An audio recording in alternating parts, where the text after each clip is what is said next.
Hi, I'm Greg. I'm the lead singer for Lipstick. I'm Steve. I'm the bassist. I'm irrelevant. This is Steve's dad. He's the lead dad of Lipstick. We just got done watching the ending to Final Fantasy 15. So, spoilers. 15th of Final Fantasy games. Actually, no, it's probably like Final Fantasy, 23? I think there's over 100 Final Fantasy games, including like all the spin-offs and stuff.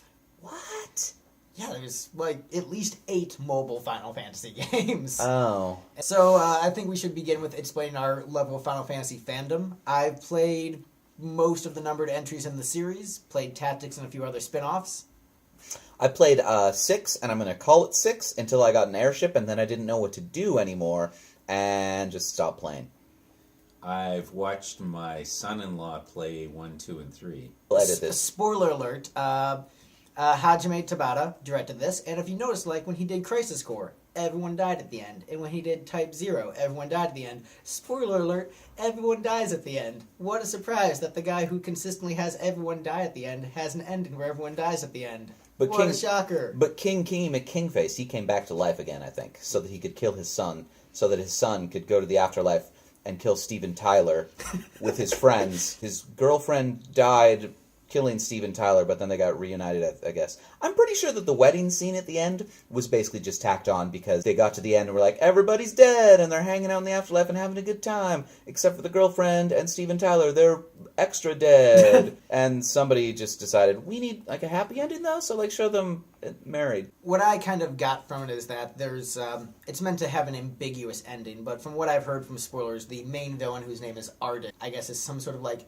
time-traveling jerk-face who keeps messing around with time, so they might have perma-erased him from history in that vortexy void thing at the end. And so that might have created an alternate timeline where everyone's alive and okay, or the ending is them in the afterlife and it's like, oh look, we're in this purgatory kind of place and there's nobody around. The ambiguous good ending is bad time travel logic. Right. And this is coming from like a group of people who watch Dragon Ball Z on the regs. Right. And don't question that time travel logic much. That's bad time travel logic. Well, so to me, the most impressive thing of the game is the hair. Yeah, that hair. The hair animation, like Pixar fixed that years ago. And in the pre-rendered scenes, the hair animation is fine, but Well, there's only so much you can do for in-game. There's, with just the way you can move graphics around, there's... yeah. Gotta cut them a little bit of slack. But you got to say that all of the characters had very impressive hair. The characters did have great hair. Maybe not Greg impressive hair, Right. but definitely better than... So few of us do. I mean, that's since Final Fantasy VII. That's been the standard. Is everybody's got a huge, spiky card captor anime protagonist hair. The one dude definitely sounded like Seto Kaiba. Eric, did you voice act that guy, Eric Stewart? Eric's not watching this video. Oh. Eric will not watch this video. Eric will be the one thumbs down of this video. Don't name drop me, guys. Stop trying to be cool. Overall, I actually like the ending and it makes me want to play the game because I feel like there is emotional payoff, it feels like. You know, I've read bits of spoilers and kind of know the general outline of the plot and the way things are going to go. I guess Noctis starts off young and then transforms. He becomes older throughout the course of the game. And so it's... As you said earlier, he starts as a boy band and ends as a man band. Ends as a man band. And then goes back to being a boy band in the credits again. You can tell he's got an interesting... It looks like he's got a good character arc, which is, I think, something that was kind of lacking from the last couple Final Fantasies. Because when I play a Final Fantasy game, I want to see my character grow and develop as a person. And I think that's the most interesting facet of the series. So it's nice to see an ending that I feel brings that back to the franchise. Mm. So, to me, one of the things as somebody who has not done any of the later things of Final Fantasy that was a little bit confusing is the mechanisms of the fight scenes. Because it just seemed completely chaotic and incomprehensible. Well, this one is, action-based. It's not turn-based. So that is one aspect where you're free roaming, controlling your characters. From 7 onwards, they started to incorporate a lot of cutscenes into combat. So when you select a summon, instead of just the summon appearing in just like a quick flash, it has this big, long animation sequence. What they did with the Kingdom Hearts games is had different cutscenes for each battle and like a certain counter cutscene. So when you press circle at the right time, it has a little mini cutscene to make the fight more interesting and cinematic. Press circle to win the game. All right. Spoiler alert, the final battle. The final action is a QuickTime event. Right. In the same way that the Cloud versus Sephiroth final battle was, you have one option, it is your best limit break, and you can't even select item or defend. It's like, hit circle, final boss is dead. Pretty much ends the same way, which I think was probably an intentional throwback to Seven. Like, hey, it worked for the most successful game in our franchise, let's bring that back. I guess killing the protagonist's girlfriend also works for that one, so... Right. I mean, they're trying to recapture, I think, the magic with 7, where 7 was a big game for the PlayStation 1, helped raise the bar for the genre, had very iconic moments and a very emotional story. So I think they're trying to do that, where they're trying to... Spawn another generation of people saying, why didn't they just use a Phoenix Down on Luna? Pretty much. That's the magic item that brings back your characters when they're dead. I see. Yeah, since we missed the whole what happened to Luna part and just watched the end of the show, we have no idea what happened to Luna. I'm pretty She's sure dead. Pretty sure Arden killed her, since she's like, yeah, man, you I watched killed your your girl die. girlfriend. Yeah. They don't call Steven Tyler a lady killer for nothing. General thoughts, do you think the game looks good? When you say looks good... Like, does it look like a good experience? How do you think it would stack up compared to other Final Fantasy in the series? Where do you think it's going to rank in the canon based on the little bits that you've seen? The series peaked at Mario RPG. It might be worth playing, but it's never going to top that. I have no Yeah, idea. I mean, it looks a lot more realistic than 3 did, which is 6. I don't know, those are some pretty good sprites. What do you think? Ultimately, I think it's going to be a middle-of-the-road Final Fantasy. I think because of the battle system being so drastically different, a lot of people aren't going to like it for that reason. From what I've heard reviews about the whole open-world aspect, it's not as open-world as a lot of other open-world games, so I think open-world gamers aren't going to like it as much because it's a little bit more linear and contained. I think the main character, based on the bits of information that I've gotten, might actually be the best protagonist in the series. He didn't seem whiny, actually, which is a pretty big step up for basically all of the voice-acted Final Fantasy games. So it took the good elements of 7 and removed the bad elements of 10. Yeah, I'm pretty sure your character gets killed by Kingy McKingface at the end. From what I've heard about Noctis is that he's a more three-dimensional character, where he can be a little bit selfish, but not so much that he's like an obvious brat. He's just a realistic person, like, oh man, there's a cute girl, I guess I'll talk to her. You didn't watch The Clueless Gamer, so you have the least context. Describe the ending of the game. The hero and his 4 friends are trying to get to the big bad boss, who's this time-traveling magician character who's usurped the throne. So the 4 of them fight flaming spritey thing on the street and successfully defeat him with some kind of a summoning of ice. And then they go to this like abandoned hotel and go up in the elevator to the top floor, and when they get into the throne room, the king kills everybody except the protagonist Noctis, who then has to go fight the king, and they have this long incomprehensible fight scene of drinking potions to keep from dying and going blue and red and all sorts of weird things happening, and he finally kills the bad guy while all the old kings witness from around him. Witness me. Yes, but then Shiny and chrome. he's only dead, sort of partly dead. Not quite dead yet. So All dead, the only thing he can do is go through his pockets, look for loose change. I'm not dead yet. So then the protagonist sits on the throne, and all the old kings come and are subsumed into him, and the last old king is his father, who he says, trust me to, and his father kills him so he can go to the afterlife, and then you get the big one-button finish where you can't really lose. Somehow the girl ends up getting involved and kissing the bad guy on the hand, and that makes him weaker, so that all the kings come out of the guy's ring and chop the bad guy up into little pieces, and he's gone forever. And then we're not quite sure what happens after that because, everybody's dead, maybe.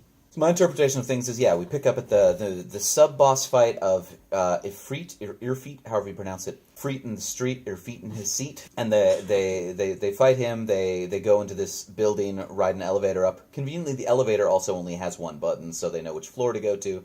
They get to the throne room, meet this Steven Tyler-looking bad guy who gets referred to as Jester, so presumably he had a role in the court prior to usurping the throne. All the companions die. There's some people hanging from the ceiling in chains, and they disappear for reasons not fully explained. He goes out into the street, fights Steven Tyler, Devil May Cry style, eventually beats him after 2 or 3 rounds, and some spamming of potions, and summoning lightning wizard Gandalf, who's 80 feet tall and turns the entire street into magma, because it's Final Fantasy and you can't have summons that don't blow up the entire planet. And then he goes back to the throne room, sits down, summons all of the ancient kings who fly into his ring, and then gets run through by his father, who looks more solid now, so maybe he came back to life, who knows. Then he goes to this infinite void where his friends happen to be there as well, and that's pretty sweet. And they summon the kings, and he's doing like a key battle with Steven Tyler. Luna, the love interest, headbutts his arm out of the way enough to distract him, which lets everyone beat him, I think. It transports Noctis and the rest of NSYNC to a campfire where Noctis is... like, he takes... 2.5 minutes to get out that he's just really excited that his friends are there with him. Like, it's been so long. He's kind of whiny then. I don't know if I can say this. Yeah, just say it. You're happy your friends are there. It's easy. Just, if you like somebody and you're hanging out with them and you're friends, just say, hey, we're friends. It's nice to be together. It's nice to be together. Aww. Brought to you by Coleman. That is true. That is there are Coleman chairs. Coleman camp chairs all over the place. And then it shows a sort of retrospective of presumably a bunch of different scenes that you'd visited throughout the game, but there's nobody there because apparently when we say everyone is dead, we mean everyone is dead. Except the dog. Except for the dog. There was a dog, actually. The dog was fine. No idea what the dog was about. Looked like he had a wristwatch on. I'm actually going to explain that in my turn. So somebody update the doesthedogdie.com entry on Final Fantasy 15. The dog is fine. Is this like a Bechdel test for animals? It doesn't pass the Bechdel test. There's only one woman. Yeah, and then it cuts to like some kind of wedding scene where he's hanging out with the love interest again in a restored throne room. Really fancy confetti is falling from the sky. It looks like basically floaty shards of glass. Well, it's rose petals, and then when they fall down, they turn into glass and flash. And shatter. Yeah. That sounds impractical. Yes, it does sound. But hey, it's a fantasy. All right. And then one final scene of their camp chairs with their tent and cooler magically missing. Apparently they got robbed by bears. That's my canonical. That's my headcanon of how it ends. Is main characters all murdered by bears. For those of you wanting the less comedic version that clicked here for the spoilers, here is my interpretation of things. Legit spoilers. Legit spoilers. The playthrough we watched started with a boss battle where the main characters, the four main dudes, go and confront Arden in front of the palace that Noctis and his friends are trying to get to. I don't know all the proper nouns, so Arden summons Ifrit, or however you want to pronounce it, and they get into a pretty cool boss battle with Ifrit. During the boss battle, it looks like Bahamut is summoned, and there is a bit of eye contact between Noctis and Bahamut, who I believe in the game the summons are all associated with other human characters. And there is a human female like Dragoon Knight, whose name I don't recall, but I guess she is tied with Bahamut somehow. And so when their eyes gaze, I believe it's something relating to those characters' long history. At the end of the boss battle with Ifrit, Shiva is summoned, and she's associated with another character whose name I don't know, but she appears as that character first and then turns into Shiva, and then destroys Ifrit with a kiss, which is kind of cool for longtime fans of the series because Shiva being the ice goddess and Ifrit being the fire demon, and those two characters just intersecting in that way. Just for longtime fans, it's just kind of an interesting sort of artistic thing. Then the gang makes their way into the palace, and in the throne room, Arden, the time-traveling villain dude, Steven Tyler. So in the throne room, you have corpses hanging from chains. I believe one of them looks like it's probably Luna, Noctis' fiance, love interest, who was probably killed by Arden earlier in the game. Probably the king and a few other characters hanging from chains, and then Arden sitting on the throne like a jerk bag. You can tell he's evil because of the way he's lounging. Noctis demands, get off my throne. And that's actually one thing I want to comment on the voice acting. Young Noctis and older Noctis are played by the same guy, but he does a really good job of adding the gravel to his voice and making him seem like he's hardened and experienced things. I thought the guy who played Noctis did a really good job. Then Arden casts some kind of spell on the rest of the party, so then it's a one-on-one fight between Noctis and Arden. Noctis ultimately defeats Arden. Some monsters appear in front of the palace, and his friends go to fight them alone. With the interpretation of the end, it is implied they die during that battle with those monsters in front of the palace, and they die off-screen. Noctis, inside the throne room, summons the kings of past, and they all appear magically and start stabbing him. And then whatever magic ring he has brings him into the void, where he battles Arden alongside all his friends and the kings past and Luna. They're all there, and they team up to defeat Arden with a final attack, erase him from history. From what I hear about the game, I'm guessing he's doing something with time travel and looping things and ruining history, and so him being perma-erased. The mid-credit scene are the four main characters around a campfire. A lot of people interpret this ending as sort of an afterlife purgatory thing. Noctis, I think, is actually not happy to see his friends in the afterlife, but sad that they died. Because his dialogue is, I had made my peace, but to see you guys here, he says, it's too much to bear. Because I think he is upset that they had to die too. He was prepared to die and sacrifice himself, but not prepared to see his friends die. So he is sad that they didn't get to live their long and fulfilled lives. And so that's sort of a bittersweet ending where they're in this purgatory, they can't really communicate with anyone else, and they're just stuck around a campfire just for eternity. And so that's kind of a sad, bittersweet ending. But then the end credit scene, everything has disappeared from the earth, except for dogs, which I believe dogs are tied to summons also, from what I hear from spoilers I've read. So there's some sort of gateway between the worlds. I don't know exactly how that works because, haven't played the game yet. Want to. But the ending shows Noctis's and Luna's wedding. No one else is around except the two of them. But the ending shows them sort of like leaning their heads on each other, and that then turns into the logo for Final Fantasy 15. And so the ending is left ambiguous as to whether this is another afterlife purgatory thing where the two souls are reunited, or if defeating Arden broke some kind of time loop and there is now a happy timeline where everyone's alive and everything's great.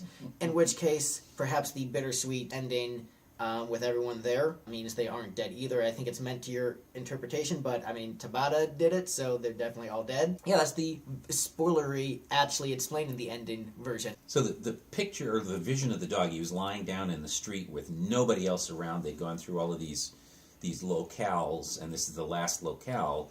And he gets up and sort of walks away from the camera. And I swear he was wearing a wristwatch. We can only see that for a second. There was something on his leg. That might be something to do with the game and the story, because I hear dogs are somehow tied to another world, and I hear they're almost an antagonistic force in the game.